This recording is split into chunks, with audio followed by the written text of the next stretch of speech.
Ladies and gentlemen, welcome to the show. We are joined by the one and only Funk Master, the bantamweight champion, Aljamain Sterling. How are you, my brother? I'm good. I'm just taking some time to finally enjoy the fruits of the labor. There you go. Yeah, no, I see you're living the champion lifestyle. Good for you, man. I saw you recently. You were in Dubai. You're traveling all over the place, I see. Yeah, so we went to Dubai a week early to get acclimated because I heard most of the gyms were out there, and then the UFC told us that there were gyms in Abu Dhabi. But I've always heard good things about Dubai, so I want to go there first. We stopped there, and then we went to Abu Dhabi. After that, we had a couple of things we had to finish up in Dubai with like measurements for suits and things like that. Oh, Man, nice. the hospitality is just like they just want to take care of you, man. And I felt the love, so it was cool. So went back to Dubai. Finally got to rent a really nice sports car, and then oh, nice. Yeah, we came back to New York. Yeah, they love combat sports out there, don't they? You know, I mean, there's a lot of appreciation. Obviously, Abu Dhabi and surrounding areas, they kind of teach jiu-jitsu in schools, but they love the UFC, jiu-jitsu, and combat sports in general. Yeah, they do. That's why I think they appreciate us coming over there a little bit more. And obviously, they don't get the events like every week like we do here in the States.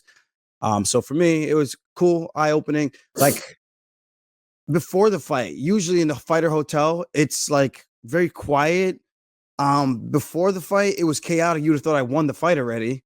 And then after the fight, it was madness. I was like, dude, I can't handle this. This is like next level popularity. But it was cool to see like that embracing from the fans as a whole. Even the ones that were booing me, but it's different, you know. So I felt the love over there, and then I came back to the States, and then as I got off the plane, I'm like, oh, nobody cares again. Oh, come on, don't be silly. You got loads of fans, but obviously Dubai, as you said, they love the fighters, you know, and the recognition that you're getting out there is incredible. Was there ever any distractions? Because obviously you were going up to TJ Dillasaw. We're going to get into that in just a second, and obviously, as we know, you ran right through the guy. But coming into that, yeah, I mean, obviously, I'm sure you were confident, but that's a big fight. It was your first, not your first title defense, your second title defense, pardon me. But going out to Dubai, was there any distractions with people pulling you in different areas? A little bit, like people trying to get us to do all these things, and I had to remind them, like, I still have this fight I got to focus on. So, you know, I'm not trying to pretend like I won already. I took the fight with TJ very seriously. I left no stones unturned. Man, I was doing sparring sessions with literally a fresh guy each round, you know. So when people only see that a round and a half, they think like, oh, you're fine, get back in there. I'm like, you guys have no idea how bad my body actually feels. Like I felt good for that day, and then obviously once you start eating, I blow back up. Like it's an accumulation of everything. And you should know, you know, you've done these 5-round training camps. People make it seem like unless you're being some patty cake in these training camps, like my training camps are pretty intense for 3-round fights. So just imagine when I'm up in the ante getting ready for these 5-rounders.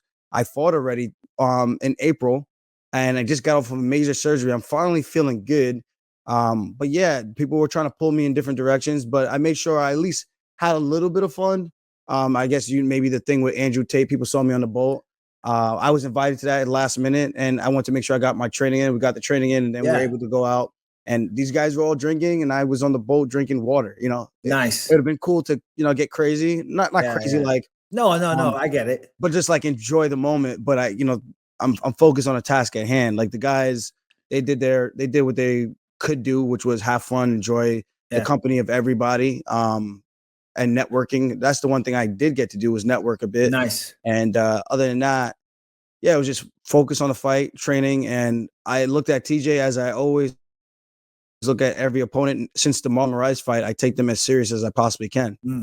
Well, that's the tapering down phase anyway. You know, I mean, those last couple of weeks, you're not killing it quite as much as the tapering down phase. You know, I wanted to ask you before we get into the fight with TJ, I was talking about you recently, and you know this, Aljo, this is no surprise, but there was a bit of, you know, there was a lot of people coming after you when you won the belt over Piotr Jan. Right.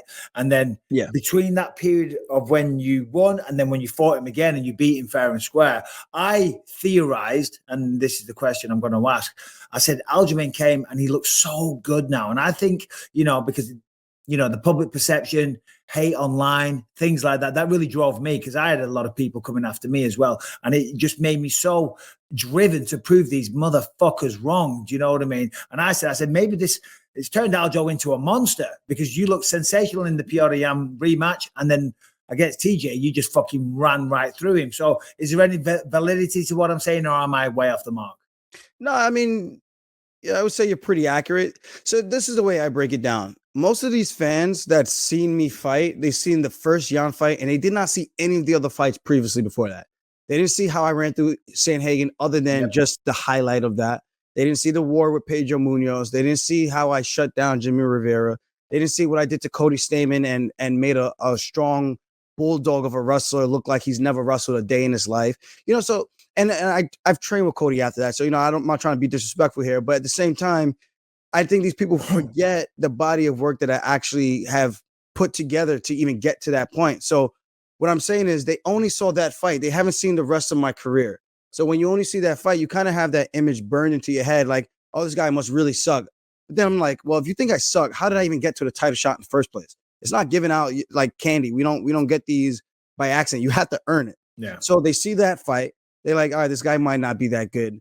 Okay, we see the rematch. Oh, you squeaked by him. So they go from he's terrible, he can't punch, he has pillow hands, to oh, you squeaked by. We thought Jan was going to beat him by any way he wanted. I dominate and literally, I don't even like using the word dominate, but I pretty much one-sidedly handily beat Jan in that fight, shut him down, took away his best weapons, and mounted him like he was my little brother, and pretty much like waiting for mommy to come home to tell you, okay, get off your little brother now, let him go. You know what I mean? So they're not understanding, so they can't compute how I win, and they go, oh, you edged it by. I'm like, well, if this is the guy that's so dangerous, and I did that to him, then I mean, I got to be a little bit of good, like a little bit.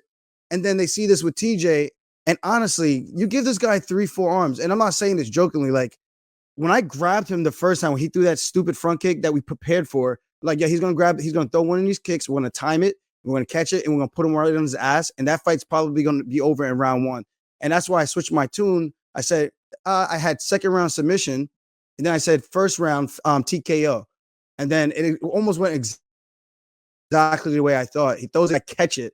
And then when I grabbed it, I was like, this guy he felt like he just felt weak. And I'm not trying to like kick him in when he's down, because I'm not like that. Yep. All the banters before the fight, when the fight's done, it's done. But this guy still can't just own his L and just shut up and go away. But I felt like it was man versus child.